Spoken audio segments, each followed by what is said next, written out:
ડીસામાં ફટાકડાની ફેક્ટરીમાં આગનો મામલો, જેમાં 19 લોકોના મોત નીપજ્યા છે અને આગની ઘટના પર સીએમ ભૂપેન્દ્ર પટેલે દુઃખ વ્યક્ત કર્યું છે। મૃતકોના પરિજનને ₹4 લાખની સહાય કરવામાં આવી। ઈજાગ્રસ્તોને ₹50,000ની સહાય કરવામાં આવી। સીએમ ભૂપેન્દ્ર પટેલે ઘટના પર દુઃખ વ્યક્ત કર્યું છે। ઘટનામાં અત્યાર સુધી 19 લોકોના મોત નીપજ્યા છે, તો સરકાર દ્વારા સહાય કરવામાં આવી છે। ડીસામાં ફટાકડાની ફેક્ટરીમાં આગ લાગવાનો જે મામલો હતો, ઘટનામાં 19 લોકોના મોત નીપજ્યા છે। આગની ઘટના પર સીએમ ભૂપેન્દ્ર પટેલે દુઃખ વ્યક્ત કર્યું છે। મૃતકોના પરિજનને ₹4 લાખની સહાય કરવામાં આવી છે।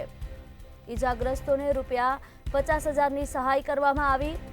આગની ઘટનામાં 19 લોકોના મોત નીપજ્યા હતા। અન્ય ઈજાગ્રસ્તોને સારવાર હેઠળ હોસ્પિટલ ખસેડવામાં આવ્યા છે।